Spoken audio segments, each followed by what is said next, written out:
What is good, y'all? It's your boy Ty back here with another video. And in this video today, guys, we're going to be covering all of the leaks that we have seen thus far in NBA 2K23 MyTEAM. Obviously, Pink Diamond Joel Embiid did just get released.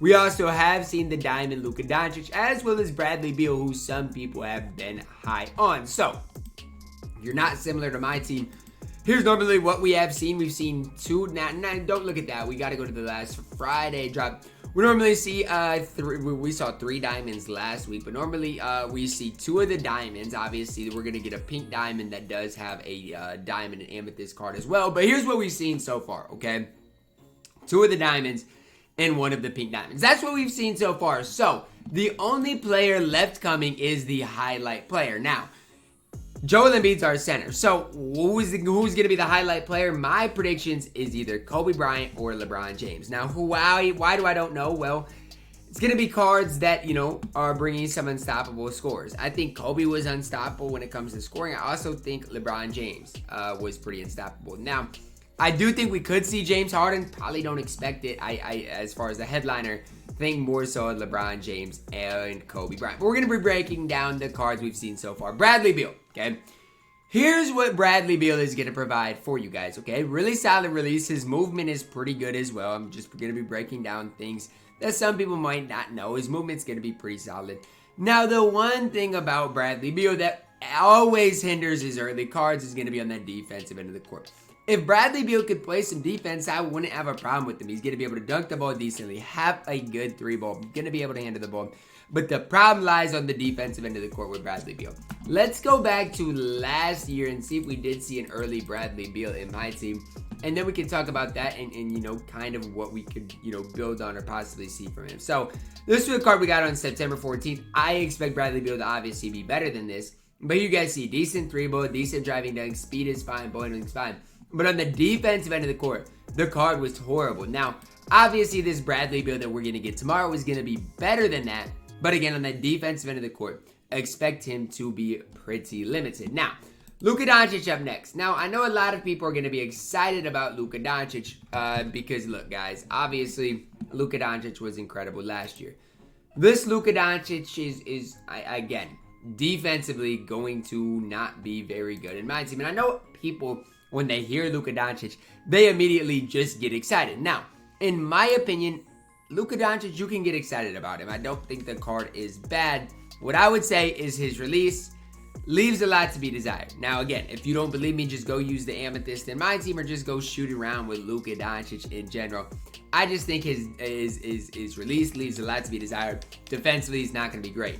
Now, with that being said, what is Luka Doncic going to give you on the court? Well, he's going to give you that 6'7" height. Going to be able to handle the ball decently. Offensively, going to be absolutely ridiculously good. I mean, if his amethyst came with all these badges, just know his diamond's coming with all these. And maybe even more, maybe even that quick first step. Defensively, you just got to hope he gets a little something. I'm not even saying he's got to have a lot. Just have a little something on him to make him that little bit better in my team. So that's my thoughts on Luka. I just don't think he's going to be great in my team. The next card is the card we're probably going to spend the most time on, and that's Joel Embiid. And you guys can see a lot of people here. Giannis, I would love Giannis. I doubt that's coming. I mean, look, I don't think he's an L. Is he the biggest name, though, for packs or for anything like that? No. But I expect Joel Embiid to be good. Now, the first thing, okay, he's got a wide player model. He's got a wide player build, which you guys might not think is the biggest deal in the world, but it matters, okay? Having a wide player model definitely matters and is important in my team. The second thing I will say is his release, okay? I'm shooting around with him right now. Is his release fast? No. Is it easy to time and easy to green? Yes, okay? So, I mean, you got kind of both things going there. It's not necessarily that smooth. It is, I think, going to be easy enough to green with, though, for Joel Embiid. My biggest question mark for Joel Embiid is going to be a couple of things, okay? First thing, what type of badges is he going to get, okay? What type of badges he's get, what type of speed, what type of perimeter. I know he's going to be able to rebound the ball. I know he's going to be able to defend on the interior. I know he's probably going to get the Hall of Fame anchor, maybe even Hall of Fame brick wall. I'm wondering, what's that 3-ball going to be like? What's the speed look like? But, I mean, you're probably with Joel Embiid looking at one of the best centers in the game. Now, I'm not necessarily willing to say, again, we'll probably see Anthony Davis tomorrow. I expect Anthony Davis to be the best center in the game. But even compared to this card right here, I have a hard time. And they're different players, I 100% agree with that. But being a more complete player than KG, I personally kind of have a hard time believing that. So, I'm not saying Joel Embiid's not going to play for me. But I don't think he's going to. I don't. I like my more mobile players. Again, I like a power forward primary because Monty Williams boosts them better. I'm not saying Joel Embiid for sure is not going to play for me. But compared to Jermaine O'Neal, who basically has it all in KG, I don't expect Joel Embiid to play. Now, if he comes out with 80 plus speed and 80 plus 3-ball and, you know, he's basically going to be a must play. But I don't know. I have a hard time seeing JoJo play for me specifically in my team. A lot of people should play him. If you don't have Jermaine O'Neal, and can't get AD, I 100% recommend playing him. But that's just my specific takeaway from this. So, how would I describe these players? Well, I mean, they're fine. They are all offensive players. But I would say this. The highlight of this drop is going to make or break it. If we don't see a Bron, Kobe, or Giannis, I don't know what else there is to say about this drop. It's going to be a massive letdown. Now, if we do see one of those players, obviously then Joel Embiid gets overlooked. A lot of those other cards get overlooked. Joel Embiid's good, though. I mean, I really do think he's going to cause people problems because his player model is so elite. He can be that kind of good mash man on the interior while being able to move his feet decently. I think, let me see. Did we get a good Joel Embiid early on last year? That's really what we need to look at, and we did. October 15th. Today is what? October 4th, 13th, 14th.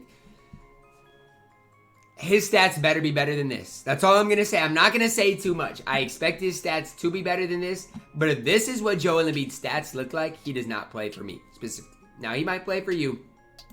Speed, acceleration, lateral quickness is really worth noting and looking at. But that's kind of, I mean, what I expect out of Joel Embiid is this type of a card. I mean, a card that, I mean, you can play, but ultimately, I just don't know if he does. So that's kind of where I'm at as far as these cards. Bradley Beal, I mean, I just have a hard time seeing him play. Luka Doncic again. These cards are all going to be fun because they're all going to be really good offensively. But is there enough spots on the court for them? That's going to be the really intriguing and interesting part. For me, I don't know. That's going to wrap it up for my video today, guys. Let me know down below in the comments. Are you guys most excited about Joel Embiid? And who do you guys think is coming? By the time you guys see it, you might already know. And we'll be dropping another video on them. Drop a like on the video, guys. Subscribe if you are new. And as always, man, I love you guys. And have a blessed day.